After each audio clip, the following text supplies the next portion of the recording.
बारात सजी थी, घोड़ा तैयार था, पर दूल्हे का कहीं कुछ अता पता नहीं था। सभी जानने वालों को फ़ोन भी कर लिया, आसपास ढूंढ भी लिया, फिर भी कहीं पता नहीं चला दूल्हे राजा का। अब लड़की वालों को क्या कहूँगा, मुझे कुछ समझ नहीं आ रहा था। चिंतित मुद्रा में दूल्हे के पिताजी ओमकार जी अपने निकट के सगे संबंधियों से कह रहे थे, ऐसा कैसे हो सकता है पापा जी, हमारी गाड़ी आगे आगे थी और साले साहब की पीछे पीछे। जब हम लोग घर से निकले तब तो सब ठीक था, फिर ऐसा क्या हुआ रास्ते में जो वैभव अभी तक नहीं पहुंचा, और ऊपर से उसका और उसके साथ फूफा जी और नंदिनी भी तो बैठी थी। उन सभी का फ़ोन भी नेटवर्क क्षेत्र से बाहर बता रहा है। मुझे तो बड़ी चिंता हो रही है पापा जी, कार्तिक वैभव का जीजा बोल रहा था। दामाद जी, मुझे भी कुछ समझ नहीं आ रहा है, पर आपकी गाड़ी तो आगे थी, यानी साथ साथ ही थे, फिर ऐसा कैसे हो सकता है? याद कीजिए दामाद जी, ऐसा कुछ हुआ था बीच रास्ते में जिससे वैभव का पता लगाया जा सके? ओमकार जी गंभीर होते हुए कार्तिक से कहते हैं। कार्तिक थोड़ा सोचता है, फिर कहता है, एक जगह हाईवे के पास एक लाइन होटल में हम सब रुके थे, वो थोड़ा फ्रेश होने के लिए। फिर हमारी गाड़ी थोड़ा पहले निकल गई और वैभव की गाड़ी हमारे पीछे। शायद उसी दौरान हम आगे निकल गए और वो पीछे रह गए, पर उसके थोड़ी देर बाद हमारी बात हुई थी वैभव से। तब तक तो सब ठीक था पापा जी। कार्तिक उस वाक्य को याद करके कहता है। कार्तिक की बात सुनकर ओमकार जी और आशंकित हो गए, क्योंकि एक तो सर्दी का मौसम था और ऊपर से शाम भी तेजी से गुजर रहा था। बारात निकलने का समय भी निकला जा रहा था। उधर लड़की वालों की भी बेचैनी बढ़ रही थी कि आखिर इतना लेट क्यों हो रहा है। रात के 9 बज चुके थे और सर्दी भी बढ़ती जा रही थी।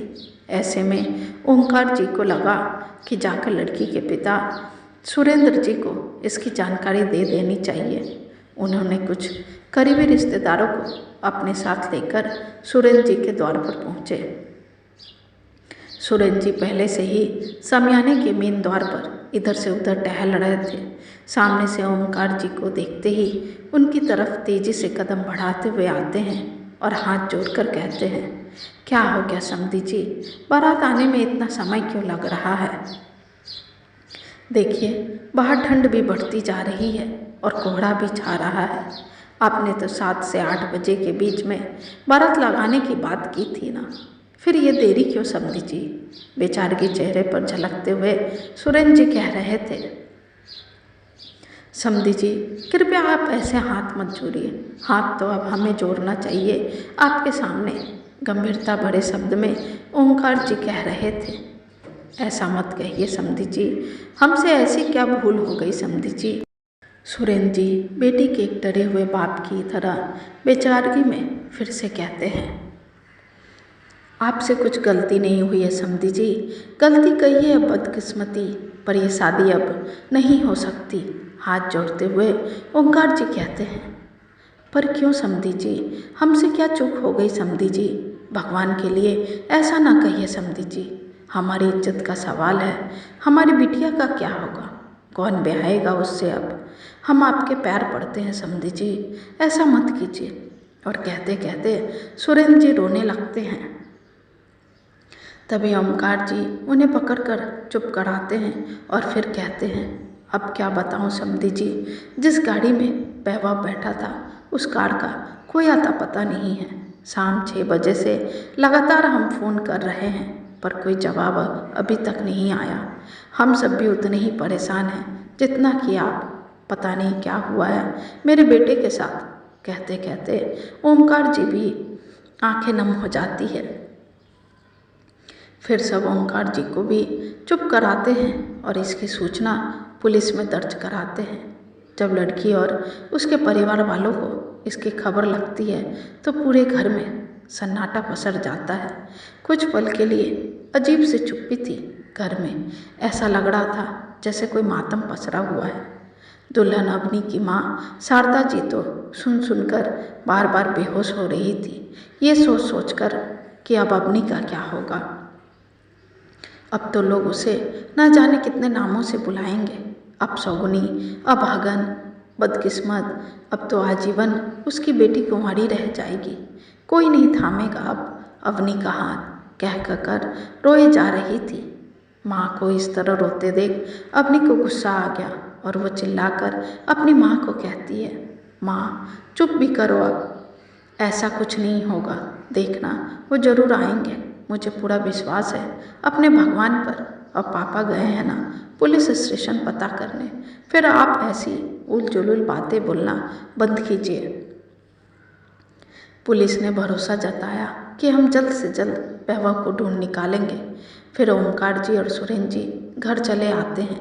सुरेंद्र जी के जिद करने पर ओमकार जी सारे बारातियों को शामियाने तक आने कहते हैं ताकि वो लोग भोजन कर सके। सभी बाराती उदास मन से खाना खाकर वापस बैठक पर चले जाते हैं जहां उनके रुकने का इंतजाम किया गया था। सभी के जाने के बाद ओमकार जी को भी सुरेंद्र जी कहते हैं जाकर आराम करें, क्योंकि रात बहुत हो चुकी है और आप शाम से ही काफ़ी परेशान हैं। मन तो नहीं था उनका, पर सुरेंद्र जी के जिद करने पर वो बाहर जाने ही लगते हैं कि सामने से आधा घायल अवस्था में वैभव धीरे धीरे चलकर आता हुआ दिखाई दिया। बेटे को ऐसी अवस्था में देखकर ओमकार जी भागकर उसे पकड़ लेते हैं और उन्हें कुर्सी पर बैठा देते हैं।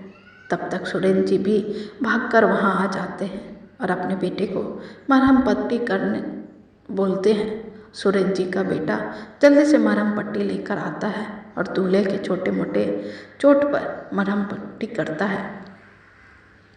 कुछ देर शांति से बैठने के बाद वैभव अपने साथ हुए हादसे का जिक्र करता है कि कैसे कुछ लोग उसे उठाकर ले गए थे ताकि उसे कुछ फिरौती की रकम मिल सके। वो लोग ऐसे ही हाईवे से दूल्हे की गाड़ियों को बीच रास्ते से अगवा कर लेते हैं और फिर मनचाहा रकम परिवार वालों से वसूलते हैं। वो तो भला हुआ कि दीदी, बुआ और फूफा जी को कुछ दूर चलकर छोड़ दिए किसी सुनसान रास्ते पर और मुझे बंदूक के बल पर उठा लाए थे। वो तो शुक्र था कि मैं बेहोश होने का नाटक किया और मुझे खुला छोड़ दिया किसी कमरे में। जब थोड़ा अंधेरा हुआ तो मैं वहाँ से भाग निकला और फिर किसी तरह यहाँ पहुँच गया। तू सही सलामत आ गया, यही मेरे लिए काफ़ी है वैभव, ओंकार जी बेटे के सिर पर हाथ फेरते हुए कहते हैं। फिर वो कहते हैं, पर तेरी दीदी, बुआ और फूफा जी कहाँ हैं? वो तो अभी तक यहाँ नहीं पहुँचे। ओंकार जी पूछ ही रहे थे कि पीछे से आवाज़ आता है, साले साहब, मैं, मेरी धर्मपत्नी और नंदिनी यहाँ हैं। फूफा जी उफ उफ करते हुए कहते हैं, साले साहब, ये सड़क हमें चला चला के थका दिया, सारा शादी का मज़ा किरकिरा कर दिया उन मुँहों ने। फूफा जी की बातें सुन सभी लोग ठहाका लगाकर हंस देते हैं। फिर कुछ देर बाद शादी की सारी रस्म शुरू हो जाती है। कन्यादान के समय वैभव अवनी के कान में धीरे से कहता है, देखा ना अवनी, मैं तुम्हारे लिए गुंडों से भी लड़कर आ गया, जैसा फिल्मों में होता है। अब तो मानती हो ना कि मैं भी किसी फिल्मी हीरो से कोई कम नहीं हूँ, जैसा फ़ोन पर तुम कहती थी। वैभव की बात सुनकर अवनी मुस्कुरा कर कहती है, बिल्कुल मेरे हीरो नंबर 1। प्रिय दोस्तों, कुछ गाँव में इस तरह की घटना होती है। कुछ गुंडे लोग इस तरह की फिरौती करके अपने खर्चा पानी चलाया करते हैं। जिसकी किस्मत अच्छी होती है वो भाग जाते हैं, जैसा वैभव का, और कुछ फंस जाते हैं। दुल्हन की गाड़ी लूट लेना भी इसी तरह का गुंडागर्दी माना जाता है।